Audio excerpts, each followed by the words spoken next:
Hey guys, welcome back to the Thriving in Love podcast, the podcast that challenges the status quo so couples can thrive as their most authentic selves. Mm. Today on this show, I am over the moon, fangirling so hard because we have Dené Logan, marriage and family therapist with a background in depth psychology, spirituality, and all the things, facilitator of retreats, and author of Sovereign Love, which is the Bible for relationship energetics. I can say that with so much confidence because my listeners know I had been on quite the journey with my own personal life of growth and expansion, with just balancing my own masculine and feminine energy and thriving in love, which is why I created this podcast with my husband. When I read this book, everybody needs to go read it, Sovereign Love. I'll link it below, because this articulated my entire journey with words that I did not have. So it has made me a better facilitator, a better healer, a better wife, a better woman in this world. So Dené, thank you for creating this. Thank you for birthing this beautiful piece of work out into the world. I'm excited to dive into your world today. I'm just going to start off in tears. Thank you so much. That was just the most beautiful intro ever. And I truly received that with so much gratitude. I'm so grateful to hear that it's been resonant and supportive of your path. That means everything. Thank you. I'd love to dive in and first ask you, where were you in your journey when you first realized that there's even a thing called energetics in the dynamics of relationships? Like, what sparked that in your journey? Yeah, I love that question because it's interesting. As you mentioned in that beautiful intro, I studied depth psychology in school, and I always emphasize the depth because people think I'm saying depth psychology a lot of times, and it's like deep waters and often referred to as the psychology of the soul, but it's really rooted in the concepts of Jungian psychology. And Carl Jung really spoke to, he wasn't, in terms of psychology, he was sort of the first person to speak to these energetics, and that all of us have masculine and feminine energetics within us, but they're really based on ancient wisdom. If you go back and look at all of the different cultures and ways that we speak about, the yin and the yang, the sun and the moon, like these polarities. Adam and Eve. Exactly, that are alive within all facets of our lives. They've always been there, but Jung spoke about the anima and the animus. The anima is sort of the feminine aspects within a man, and the animus is the masculine aspects within a woman.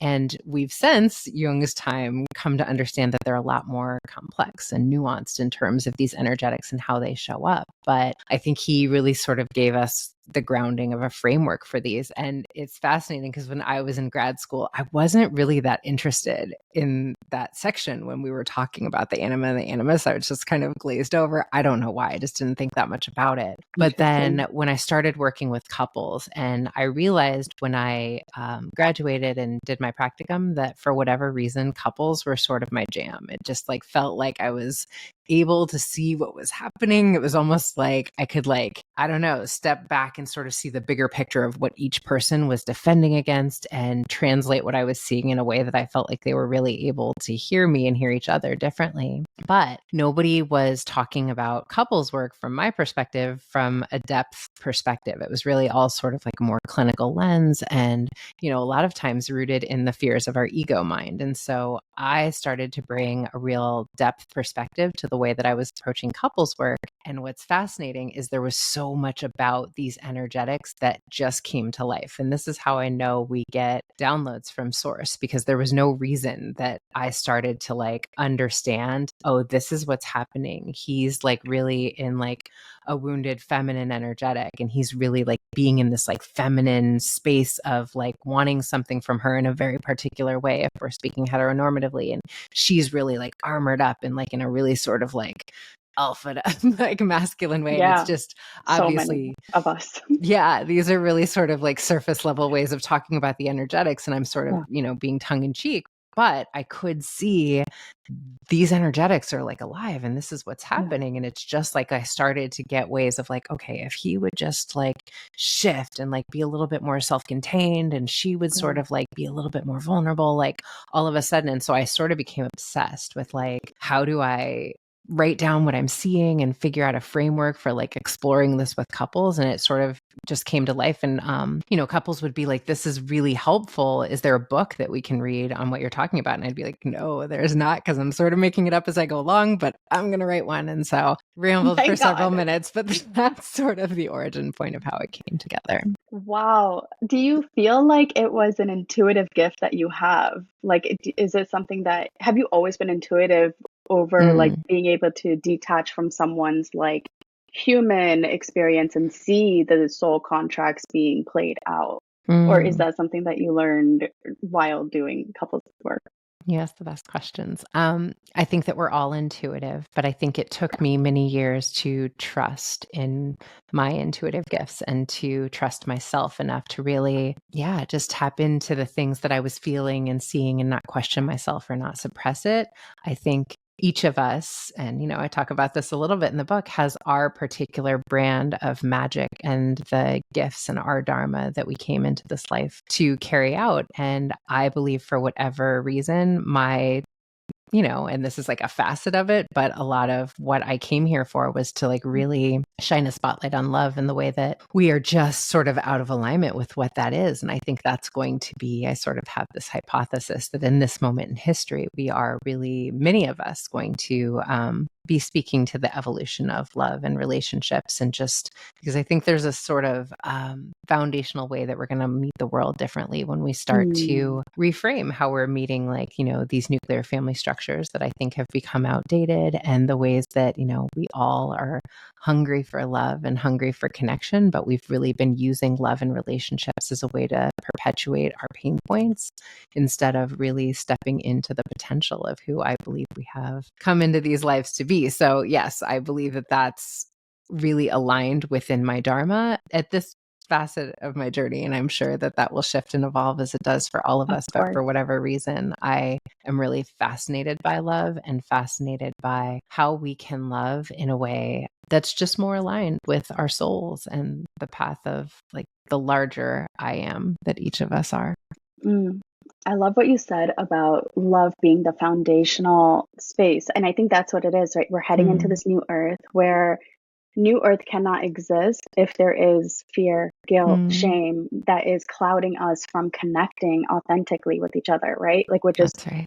I love that I get to create this podcast in this space where I'm continuing to learn from incredible people like yourself, where I think we're all in this moment of realizing that everything that we've been striving for from an egoic perspective, the money, the fame, the success, it has been the most unfulfilling thing for me. Like, everyone talks about like their goals and their achievements and this, and they introduce themselves as what they do for work instead of just like, tell me who you are, what you enjoy, what are your dreams, what are some things that you see in the world that you fucking hate, and like, let's go beyond the surface level of like, and I think the veil is being lifted of the 3D perspective that we've all been taught and conditioned and programmed to believe that this is it.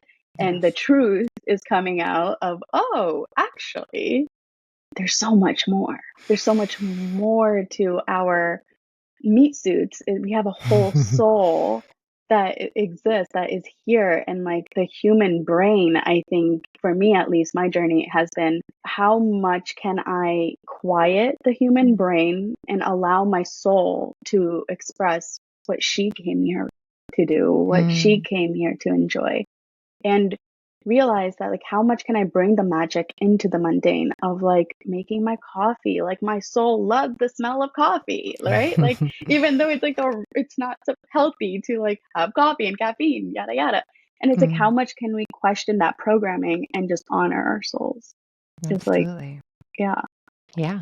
I think it's a real reorganizing of who and what we are. I think for so long we've thought that we are, bodies that have a soul. And I think we're just like re-understanding. We are understanding and remembering, I guess is the word that I'm looking for, that we are actually souls with a body for a limited period of time. And it's just such a different framework for what it means to be in this life than I think most of us grew up with. But it's an exciting time to be alive because this was sort of, if you look at the Thoth prophecies and go back and think about the way that they talked about the Aquarian age, which we've just entered and started last year, like they said that there was going to be a renaissance of the rise of the feminine principle, which is that remembrance of our souls within all of us. And so I believe we all chose to be alive right now. And some of us were going to be the way showers that were just like really present to this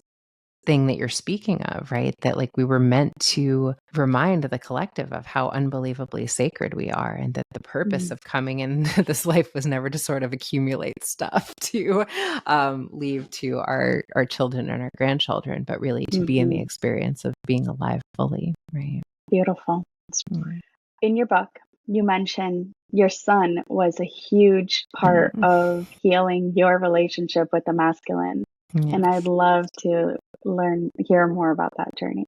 Oh my gosh, yeah, he got to meet you a couple of weeks ago. He's the We were like coolest strolling. kid He ever. thinks he is. No, I'm just kidding. He is very cool. He is such an old soul. He is constantly telling me about myself. It's amazing. And, I think absolutely there are so many ways that we have been really socialized to interact with one another based on gender norms, based on what we've understood to be true about what it is to be in these bodies as, a core masculine or a core feminine. And there was so much about my journey that was really, although I wasn't conscious of it, I was really socialized to mistrust men and to really be in adversarial roles with men a lot of times. And there are just so many things culturally that this is just sort of how we fit in. We sort of like, men are garbage and, Well, I'm pretty sure every single woman, at least that I've spoken to, has experienced sexual assault in some way, shape, or form. So I believe that this world is just the way it has been, it's just not a safe space for a woman to put down that armor and be fully safe and expressed. It's heading there now. And of course, it starts within, right? Like when you feel that safety deep within your own body, trust yourself to use discernment and trust your intuition and trust those nudges from your gut and your soul. It can become a safe space. Yeah. But until we master ourselves, I think it's just not. Well, it's complex because I think if we go back and we look at the history of patriarchy, I think there are a lot of ways that in order for a dominance-based culture and society to be achieved, we really had to play on the fears of the masculine collective, right? And there, I talk in the book about how there are like these fundamental fears that each of us carry based on gender. And for men, there is the fear of shame. Just like for us as women, there's the fear of abandonment. And that's sort of like, these are like, primal fears as women, if we were like, back when we lived in tribes or whatever, like more collectivist ways of being, if we were abandoned by the tribe, by the group, we wouldn't survive. Like we would not survive the elements out in the world by ourselves. But for men, the thing of defending against shame is a very primal, instinctual response as well. And so that was like, if you couldn't, according to like survival of the fittest, if you couldn't keep up with the rest of the men, you would be exiled and you would be like shamed and embarrassed and not a man. And there's so many ways that for centuries, masculinity has been something that has to be proven, that you are constantly defending against what it means as a man to be less of a man. And very young, we socialize men to suppress their inner feminine, but really what that essentially equates to is suppressing their souls. And you're speaking about me having a little boy, and what I was so fascinated about when my little boy was little is just, and still is actually, he's 7, but how unbelievably tender he is, and just so like, when they have not been taught to be anything other than this, men are so connected to their feminine. Like he is so unbelievably like loving and empathetic and collaborative and just like, with his little guy friends, like, let's hold hands as we cross the street and like, Oh, oh my gosh, give me a hug. And they're so like, oh my God. And when was the last time we saw wow. grown men being this way with one another? They don't, right? But Wow. circling back again to when we cultivated a dominance-based society, women were seen as property in the same way that slaves were seen as property at one point. So you got like a plot of land and you got a wife, and we weren't seen as full human beings, right? And so we had to separate women from, from a more collaborative way of being and sitting in circles and connecting with other women and put them in these nuclear family structures.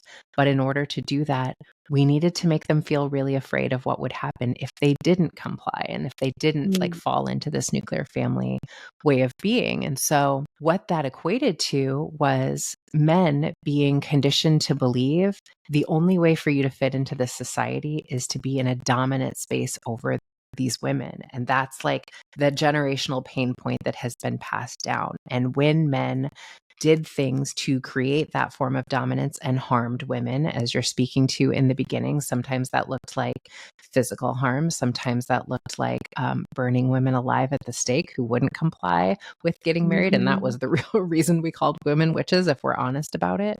Yep. But that's sort of like the pain point that has been passed down to men is the way that you perform masculinity is that you dominate women.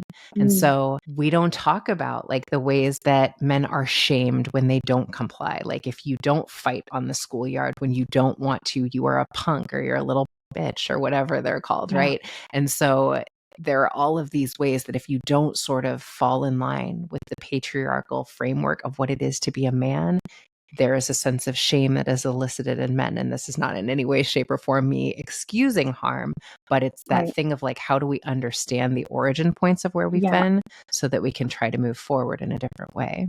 Awareness is the first step, right? Is like understanding where does this come from so that we can begin to heal it. So how would you recommend men to begin healing this primal instinct of like, because I know for my husband, I think I'm so beyond blessed that this man has been like anti the norm. He's an Aquarius, right? So he's Love always that. challenging. Like he's just like not a typical man, thankfully.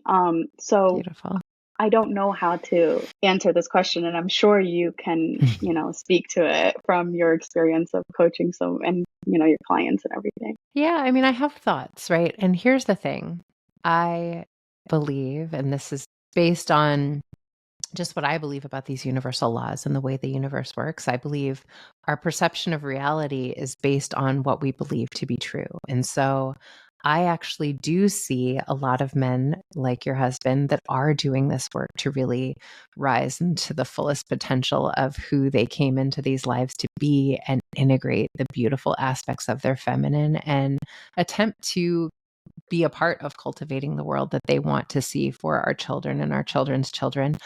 But I see a lot of that because that's what I'm like focused on, right? And I think that if we focus on what is, dark and wounded and challenging about the masculine collective, then that is what expands. Now, that being said, I think I work with a lot of couples, and a lot of the more challenging aspects of where the masculine collective is and where they have been are rooted in some of these pain points that are sort of the dance between all of us. And, I often speak to like, there's this unspoken war of the sexes that's been like perpetuated, and we are both, both genders playing a part in it.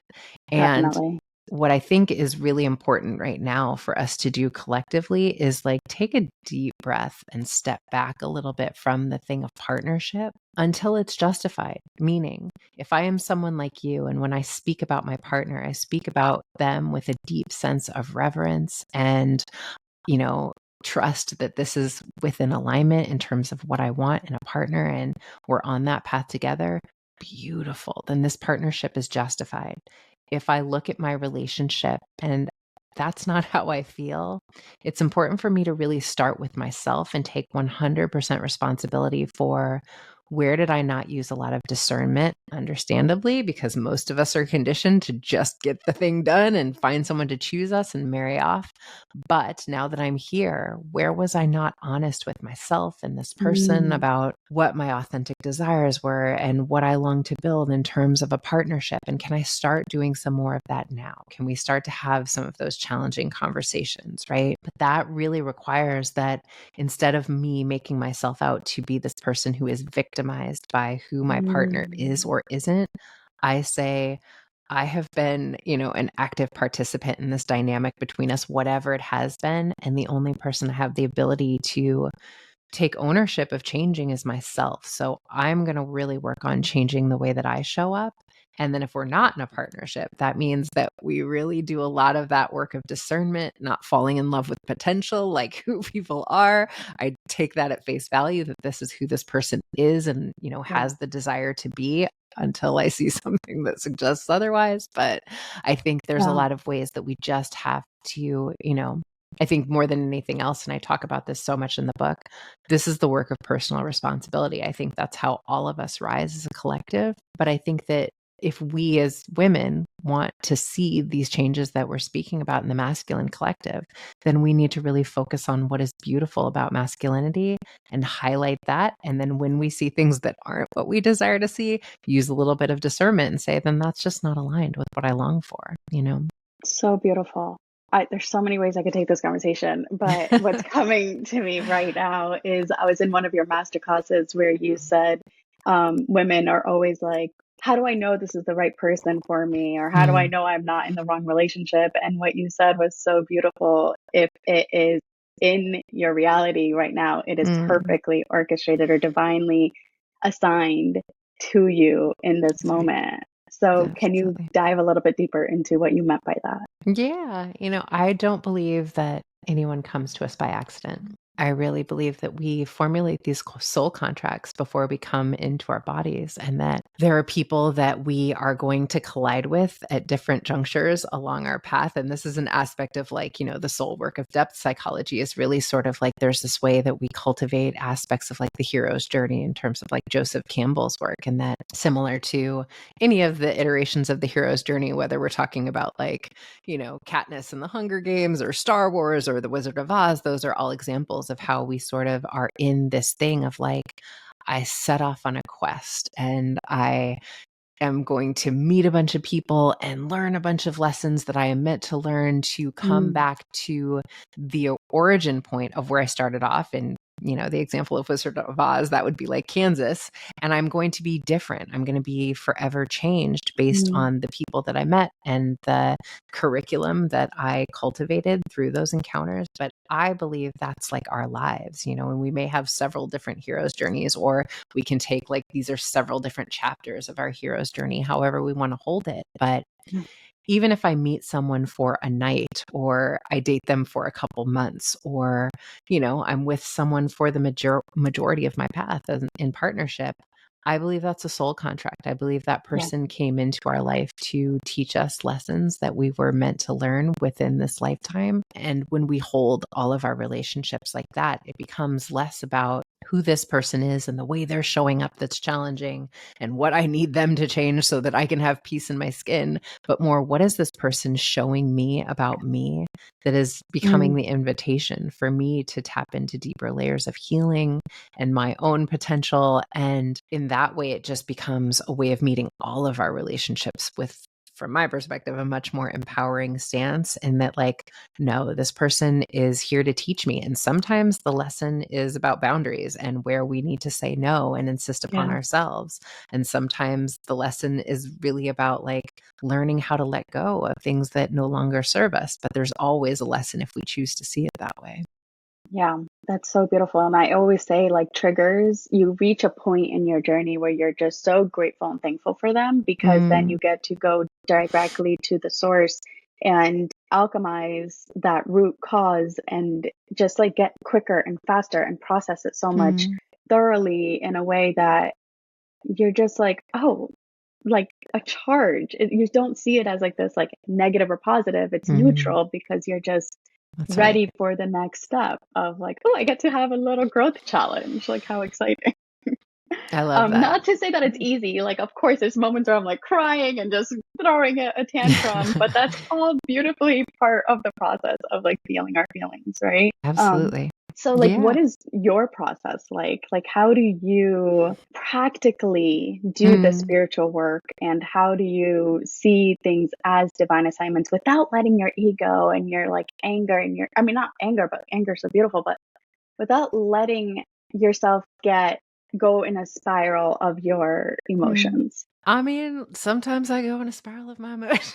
Yeah, same. Yeah, I think it's, there are larger truths that I believe we can hold about what this is and how we want to meet each moment. And humans are going to human. We're going to be Yeah. human, right? And there are going to be moments where we forget. And I believe this lifetime is like a process of us forgetting and then remembering and reminding ourselves. And I do believe that remembrance can be like a muscle that we build. There are ways that Mm, I am a very different human than I was, even 5 years ago in the way that I meet challenging moments. I think it almost becomes like the like response time is quicker. And it's with yeah. almost everything. Like I got a red light ticket the other day and I was like, "Oh," Damn it. and it's like, okay, well, clearly Yeah. the universe is trying to tune me into something. And so what do I need to learn about the way that Maybe I'm slowing driving around in the down. world, right? Like pay attention, Dené. But that's real though. And sometimes it Yeah. is like slow down and pay attention. And Mm, I find that when we are a little bit quicker to come into the space of acceptance and, mm, because we can stay in resistance about what the thing is forever. Like for years. yeah, absolutely. But even Yeah. like, I can't even think of the last time, real talk, I had a quote bad day. And people will say that all the Yeah. time, like, I'm having a bad day. And like, no shade. It's like, Yeah. whatever. And that's like where we are in our path and it's perfect. But I don't find that like something like a ticket like that, it might have a while ago been like, oh, this just like ruined my day. This is like a 600. Well, we Yeah. live in LA. God. So it's an expensive ticket, but it's like, Yeah. I trust it'll come back. It Yeah. always does. I It always trust is. that the universe has got me. And if it's Mm, attempting to tune me into something that I need to understand, it's always divine protection, which means I'm never going to be in the space of scarcity. I'm always going to get that money back because money is energy. And the more that I meet that with an understanding that there's like a dance of reciprocity and like, that yeah. it's being alchemized, as you spoke to, into something that is supporting me, then immediately it becomes something that's a tool for maybe me practicing some of this. Like, how do I shift into that space of acceptance a little bit quicker? And that might be the lesson, right? But yeah, I don't feel like I ever have bad days anymore. I sort of have like moments that challenge Yeah. me to like really be in conscious awareness of like, how do I want to meet this challenge? Right. And of course, I don't do it perfectly, but I meet myself with grace even in the moments that I don't do it perfectly. And I find that my turnaround time is a lot quicker than it used to be, Yeah. How do you trust in that Mm, divine presence so deeply and wholeheartedly and just like yeah. without any fear, anxiety? Mm. I think it's interesting. I'm going to quote Will Smith a little bit on this one. Because I heard him say something that I have found to be very true. He was talking about like when it comes to spiritual beliefs, there are those who have faith in something because they've been taught something and they choose to believe. And they're just like, this is the belief system that gives me peace. So this is what I trust in. This is what I have faith in. And then there are those who, are either like agnostic or they just like don't believe in anything at all. They think this is all just like, us sort of floating around random and they might be atheists, whatever that looks like. And then there are those who've had revelation.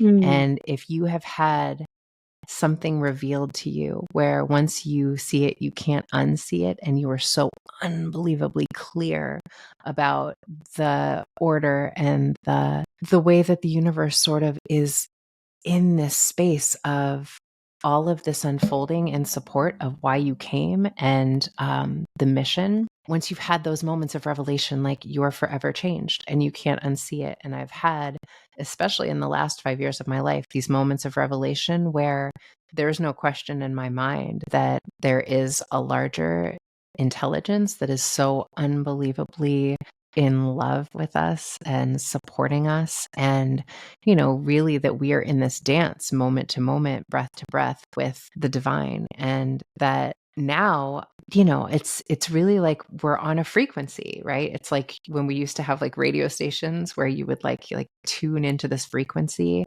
and you could hear clearly. I feel like since I've sort of tuned into the frequency of this divinity, I can't unsee it. I can't not experience life that way anymore.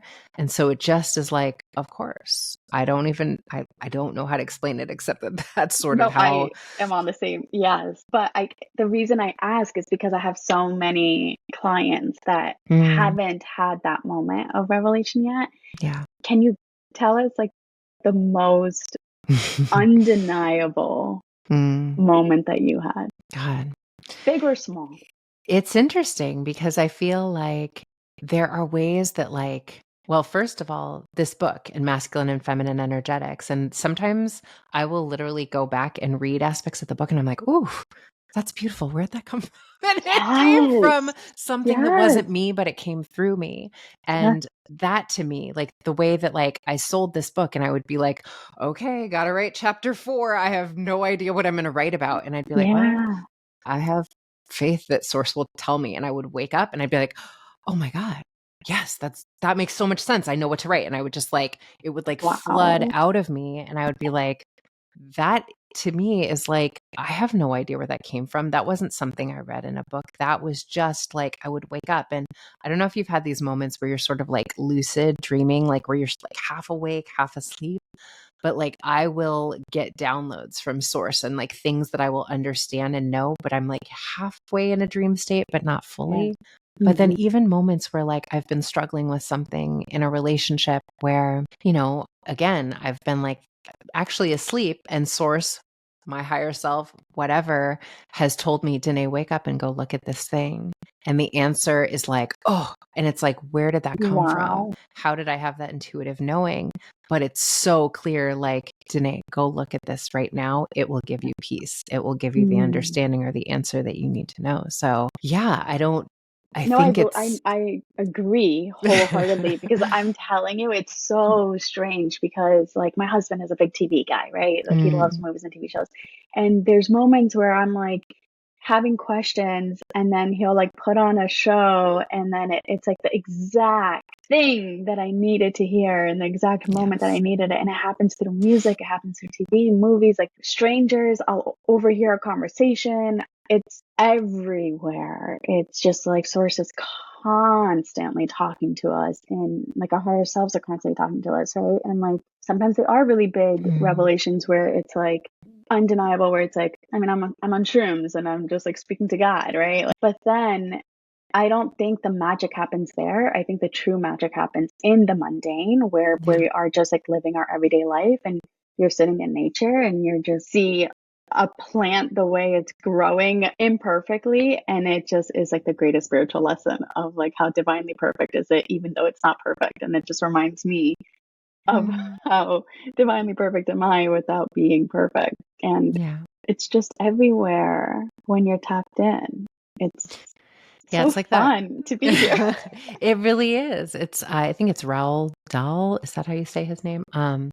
But it's that quote. It's watch with glittering eyes the universe as it unfolds before you. But those who don't believe in magic will never see it, is the quote. And the thing is, once you tune in and you're in deep belief in synchronicity and the way that Carl Jung talked about synchronicity is we think that these things are coincidences. They are not. They are the universe attempting to get us to tap into ourselves as co-creators and that we are in this dance with divinity.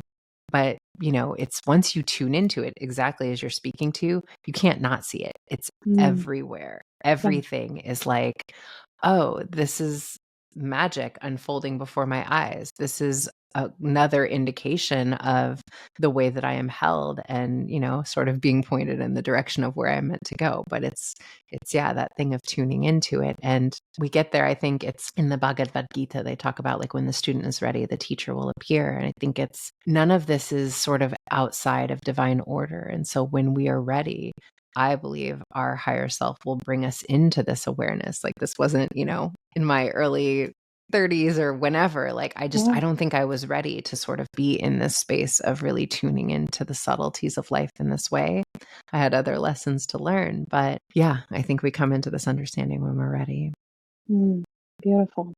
I'm going to take it back to the book a little bit because in the book you mentioned that the feminine needs a safe container in order to come alive, in order for her to fully feel safe to express her true self.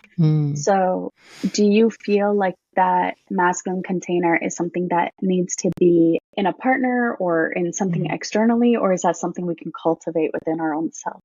I love that you asked this. And I think that I'm like curious, like how I said that in the book, because this is one of the biggest things that I see as sort of a misunderstanding, or the way that I hear people talking about these masculine and feminine energetics in a way that I get a little like, because I think it can be such an outsourcing of our power. And like, I need you to be in your divine masculine container for me to be able to express and soften into you.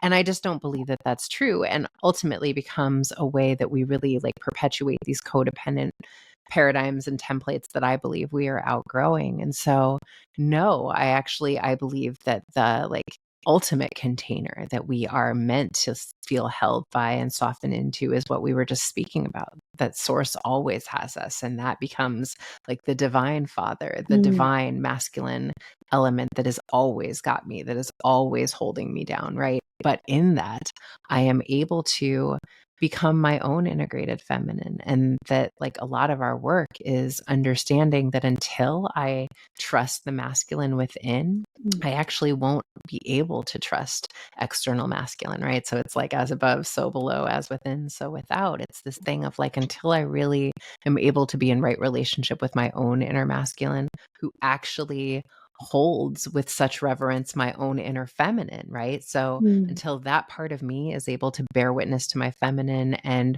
really believe that she is worthy of space and time and play and all these beautiful things that we as women have been conditioned we don't get to have, or we need to keep like fighting and muscling our way through, until my own masculine says, no, I'm going to be her fierce protector and I'm going to insist upon that for her, we actually won't be in alignment with the type of masculine energy externally that we want to attract. So it's really an inside job Fucking first. drop.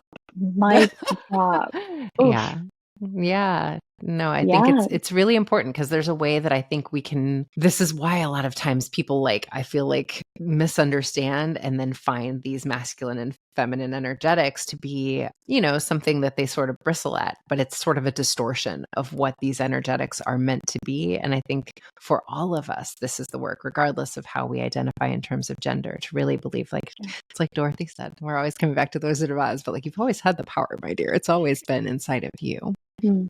So true. And I completely agree, because it wasn't until I no longer needed my husband that I felt like I can finally just enjoy his love. Oof, that part. And like I always say, my husband didn't change. I just opened more to receive his like presence, his love, his just the way he is wholeheartedly. And then wherever I feel the lack, or wherever I feel like it's not enough, I have these other containers. I have my beautiful friendships. I have my beautiful business. I have my, connection with God. I have nature. I have so many different other, like, I think as women, we're multidimensional beings, and men, my man at least is not as multidimensional, right? So by like, design. Yeah. So like it's not fair for me to expect him. Again, it goes back to that codependency you speak on, because I was very much in that mindset that if my husband isn't my everything, then he isn't the right person for me. Oof. Yeah. And it's so much of how we are trained to hold relationships, that this person should provide us with what an entire village of people used to provide us with. And it's Oh, just not realistic. Yes, Like no other human being will ever have the capacity to do that for us. And even if they could, I believe that is sort of a stifling of our growth and the individuation process that I talk about in the book. mm, And what I love so much about what you said is, Wayne Dyer used to say, when you change the way you look at things, the things you look at change. And I think we can find lack and scarcity and what is wrong with anything if that is what we are looking for. But if we are don't I know looking at that? what is abundant and beautiful and rich and life affirming, we will find that. And again, that doesn't mean that every relationship is meant to last for an entire lifetime. But I promise you, you can find that in any relationship, regardless of where you are. It's just like a lot of times, are we aligned in our values and what we desire in terms of this juncture in our lives and what we want to create and co create together? And that to me is more like what the point of partnership is versus this person like being all the things. So I never have to feel anything uncomfortable or face these existential God, fears like we're my poor taught. man. So Well, tired and exhausted of it for a very long time. And and it's I all of needed us. to That's grow not up. your fault, right? Like it's like what we are all taught is like this is Yeah. what the one will be for me. And Yeah. it's a little bit, I don't want to say childlike because there's a lot of wisdom Well, it in is. I mean, children, but but I think it childish was, maybe. yes, I think it's self-actualization. What it really is just Mm, maturing into being like you said, the sovereign being is just knowing that you have your back.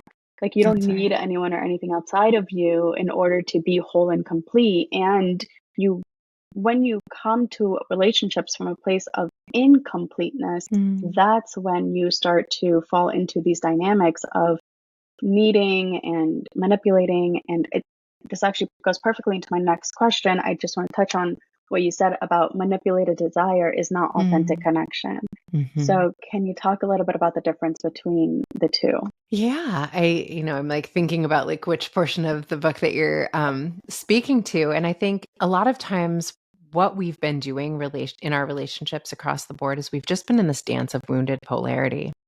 And so a lot of times, I mean, it's a dance back and forth, but most of us as women have really been conditioned to operate most of our lives in a wounded masculine armor and just like really like, I got it. I don't need anybody. I can do this myself. And, I like, it's like we're conditioned to long for the knight in shining armor that comes and like reads our mind and does all the things and anticipates our needs without us having to speak to them. But even if that man shows up, if we're speaking heteronormatively, when he shows up, we will find 500 ways that he's doing it wrong and point all those things out to him.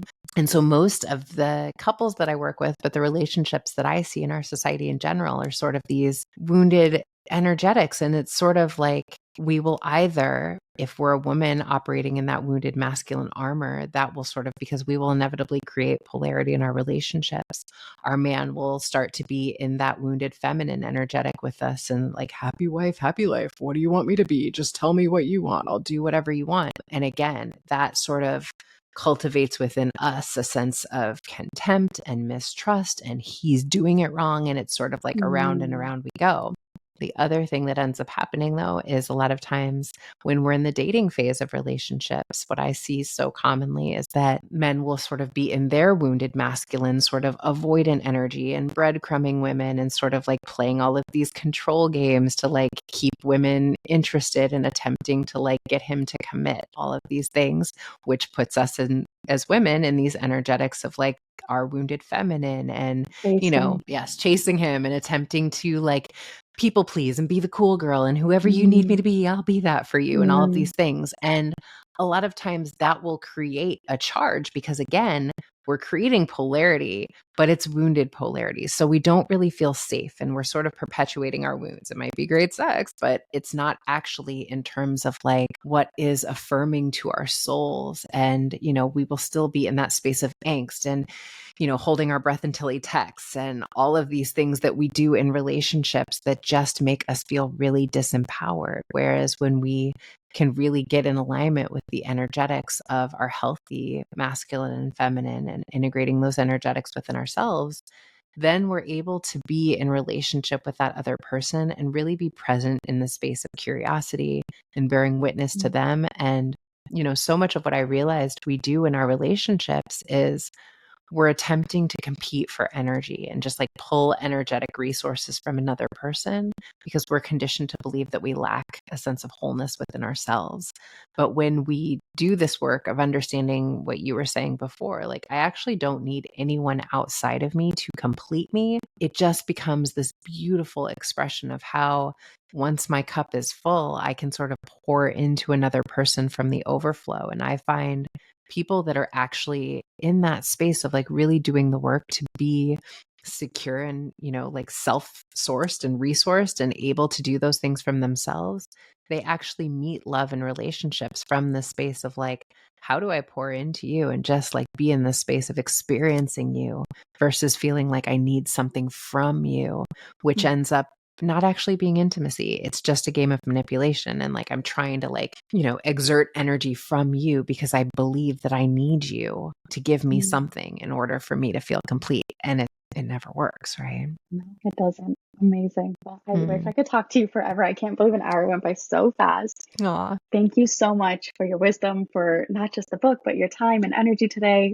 I am obsessed with your mind and your soul and your heart. So, Aw, how can my thank you. audience connect with you? I know you have a retreat coming up in Greece, right? In October.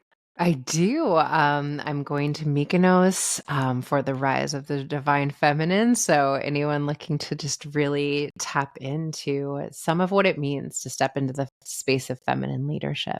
To me, this is about So like, powerful. how do we usher in this new paradigm that you're speaking to in just the space of sovereignty and the remembrance of all of the power and magnitude of what the feminine energetic truly is? So we're going to get into it. We're going to get into it in Mykonos, which is some place that I've just been longing to go for so long. But if you're looking for something a little bit more local, I have retreats at Kripalu later this year. And then my girl, Vanessa Bennett, and I are doing one in Baja in January. So I'm at DenéLogan.com, and the information about all of that stuff is there if anyone's interested in connecting more. And just thank you so much for doing this. Amazing. Of course. Thank you so much. And I'll see you guys next time.